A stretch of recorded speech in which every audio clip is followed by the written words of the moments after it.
దేశం మొత్తం మీదున్న best gold sellers, best designs ఇప్పుడు హైదరాబాద్ లో pan India jewel show. Don't miss it.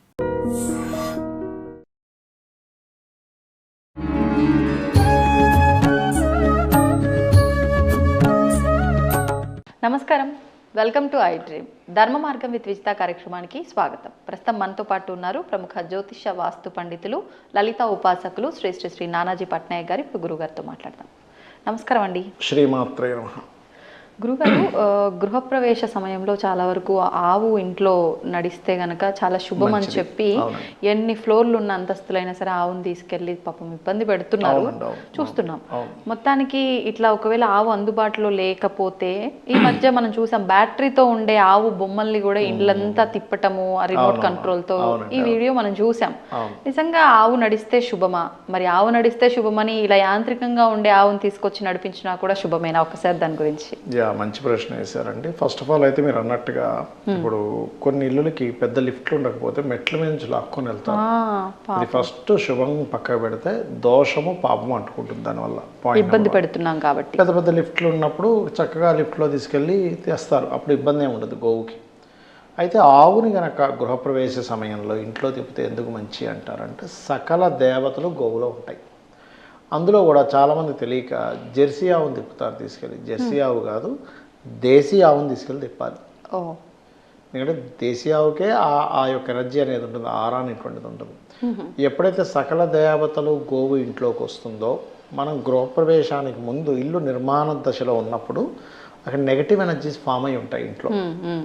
అంటే అక్కడ సమ్ పిశాచాలు ఉంటాయండి. అందుకే మనం ఏదైనా ఒక గృహప్రవేశం చేసేటప్పుడు ఏం చేస్తారంటే మురమురాలు వేస్తారు. అక్కడ ఆ ఇంట్లో ప్రతి ద్వారం దగ్గర కొబ్బరికాయ కొడతారు, నిమ్మకాయ కట్ చేస్తారు. ఎందుకంటే ఆ దుష్టశక్తులు పోవాలి అనేటువంటి భావంతో. ఎందుకంటే ఎవ్వరూ సంచరించినటువంటి ప్రదేశాల్లోకి వచ్చి అది చేరుతుంది. అందుకని వాటిని పంపించేస్తారు. పంపించేసి ఆ మంత్రాలు ఉంటాయి గృహప్రవేశం దాంట్లో, పంపించేసి మళ్ళీ వీళ్ళు వచ్చి అక్కడ ఉండడం. అందుకే బలులు ఇస్తారు చూడండి, కొబ్బరికాయ బలి, నిమ్మకాయ బలి, గుమ్మడికాయ బలిస్తారు. ఎందుకంటే వాటికి ఆ బలిచ్చి పంపించేసేయడం అనమాట. దాంట్లో ఏంటంటే బలిచ్చి పంపించేసేయడము పాజిటివ్ వైబ్ లాగా. ఈ గోవు ఎప్పుడైతే తిరుగుతుందో అందులో గోమయము, గోమూత్రం పోస్తే ఇంకా మంచిదని కూడా ఆనందిస్తూ ఉంటారు. అది సరే. మరి ఇప్పుడు కొన్ని ఇళ్ళకి ఎలా ఉంటుందంటే మెట్లే ఉంటాయి, లిఫ్ట్ ఉండదు, 3-4 ఫ్లోర్లు. అలాంటప్పుడు వీళ్ళు లాక్కొని వెళ్ళినట్లయితే అది సరిగ్గా ఎక్కలేక ఇబ్బంది పడిందంటే వీళ్ళకి పుణ్యం రాకపోగా పాపము చుట్టుకుంటుంది. అది జన్మలు వీళ్ళని వెంటాడుతుంది. మరి అలాంటప్పుడు ఏం చేయాలి? ఇలాంటి బొమ్మ వీటి వల్ల అవ్వదు. చక్కగా గోమూత్రాన్ని, గోమయాన్ని తీసుకెళ్ళి ఇంట్లో కాస్త జల్లండి. జల్లి దాని తర్వాత క్లీన్ చేసేసుకోండి. కిందే గోవుకి సేవ చేయండి. అంటే గోవుకి ఏదైనా తినిపించడం.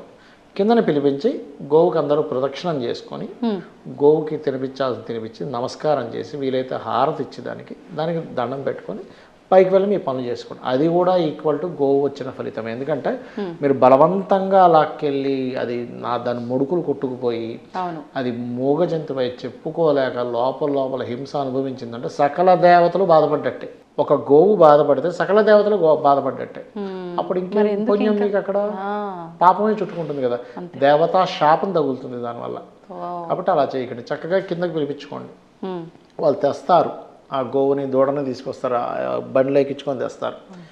ఇంకోటి ఆ తెచ్చే విధానంలో కూడా నేను చాలామందికి కొన్ని ప్లేసులు ఆగినప్పుడు చెప్పాను, అయ్యా మీరు ఇట్లా కట్టేస్తున్నారు, మీరు బ్రేక్ కొట్టినప్పుడు తగులుతుంది కదా మూతి దానికి అని చెప్పినప్పుడు కొంతమంది దాని తర్వాత దానికి ఏదైనా సాఫ్ట్ది కట్టడం, ఒక పత్తితో కట్టడం, ఇట్లాంటివన్నీ చేశారు కొంతమంది. ఎందుకంటే మీకు దాని చేతిలో ఉండదండి. బ్రేక్ కొట్టాడు, స్పీడ్గా తప్పని తగులుతుంది. అదేం చెప్తుంది చెప్పండి? సో కాబట్టి తీసుకొచ్చే వాళ్ళు ఈ జాగ్రత్త కూడా తీసుకోవాలి ఫస్ట్ ఆఫ్ ఆల్.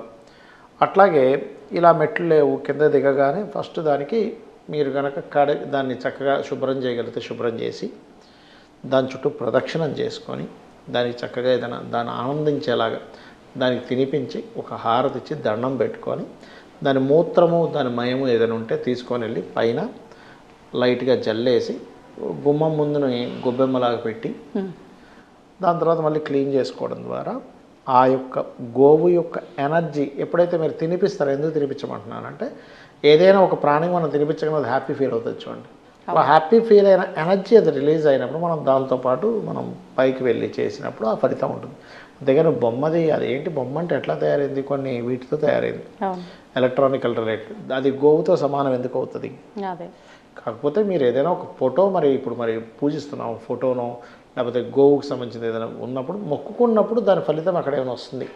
అంతేగాని ఈక్వల్ టు గోవుకు సంబంధించింది రావాలంటే రాదు. కాకపోతే ఏంటంటే కొంతమంది ఇట్లా పైకి తీసుకొచ్చి ఇబ్బంది పెట్టడం అనే ఒక దీంతో కాన్సెప్ట్లో అట్లా తయారు చేసి ఉంటారు, తప్పేం లేదు. కాకపోతే మీరు ఈ రకంగా చేసుకోవచ్చు, బలవంతంగా మనం లాక్కెళ్ళి చేసేదానికంటే కూడా. అలాగే గోవుకున్న శక్తి ఎలా చెప్తారు అంటే ఇప్పుడంటే మనకి చాలా తగ్గిపోయాయి, కానీ ఒక గోవు ఒక ప్రదేశంలో ఉండి అది ఒక అరుపు అరిచినప్పుడు అది ఎంతవరకు వెళ్తుందో ఆ సౌండ్, ఆ ప్రదేశం వరకు నెగటివ్ ఎనర్జీ అనేటువంటిది ఉండదు అని చెప్తూ ఉంటారు. అలాగే ఎవరికైనా చూడండి ఏలినాడు శని ప్రభావం ఎక్కువగా ఉంటుండు, బెల్లము తినిపిస్తే ఏలినాడు శని ప్రభావం తగ్గుతుంది గోవుకి, అంటే వీరికి గోవుకు తినిపించడం ద్వారా. అలాగే కొంతమంది ఫైనాన్షియల్ గ్రోత్ కావాలనుకుంటుంటారు, 3 చపాతీలు తీసుకొని దానికి తేనె పూసి చక్కగా చిన్న చిన్న ముక్కలుగా చేసి గోవుకు తినిపిస్తే ఫైనాన్షియల్ ఇవి తగ్గుతాయి, ఇబ్బందులు అనేవి శుక్రవారం పూటగానే చేస్తాయి. ఈ రకంగా గోసేవ చేయడం వల్ల. అయితే ఇక్కడ ఏంటంటే 2 రకాలు ఉంటాయండి, జెర్సీ అండ్ దేశీ. జెర్సీ దానికి తినిపించొద్దని నేను చెప్పట్లే, ఒక ప్రాణికి తినిపిస్తున్నాను అనే ఫీలింగ్లో తినిపిస్తే తినిపించండి. ఫలితం రావాలి, మీకు మంచి పాజిటివ్ ఫలితం రావాలి అంటే మాత్రం ఖచ్చితంగా దేశీ ఆవుకు తినిపించాలి. దేశీ ఆవుకి జెర్సీ ఆవుకి ఉండే తేడా ఏమిటంటే దేశీ ఆవుకి కింద ఇట్లా ముడతలు ఉంటాయి, వెనకాతల మూపురం ఉంటుంది, ఇట్లా బ్యాక్ రౌండ్గా ఉంటుంది దేశీ ఆవుకి. జెర్సీ ఆవుకి ఇట్లా కొషిగా ఉంటుందండి బ్యాక్. ఇంకోటి ఏంటంటే ఈ 2 గోవులకి ఉండేటువంటి తేడా ఏమిటి అంటే, మీరు ఉదాహరణకి అక్కడ గోవు పాలిస్తుంది అనుకోండి, ఇక్కడ మీరు ఏదైనా ఫుడ్ పెడితే దేశీ ఆవు రాదు, ఫస్ట్ దాని పిల్లకి మొత్తం పాలిచ్చేసి అది సాటిస్ఫై అయిన తర్వాత అప్పుడు వచ్చి ముట్టుకుంటుంది. కానీ జెర్సీ ఆవు అలా కాదు, ఫుడ్ కనబడంగా పిల్లలను కూడా వదిలేసి వచ్చి తింటుంది. అంటే దాని తత్వంలో కూడా అంత మార్పు ఉంది. ఇంకొకటి ఏంటంటే చాలామంది తెలియక గోవు ముందు భాగాన్ని నమస్కరించుకుంటారు, చేయకూడదు, గోవు బ్యాక్ సైడ్నే నమస్కారం చేయాలని చెప్తుంది శాస్త్రం. అది అట్లా మీరు కనుక చేసినట్లయితే ఖచ్చితంగా మంచి ఫలితాలు ఉంటాయి. కొన్ని గోశాలల్లో కొంతమంది పెడుతున్నప్పుడు తినవు, ఎందుకు తినవా ఏంటా అని చెప్పి చాలామంది భయపడుతుంటారు.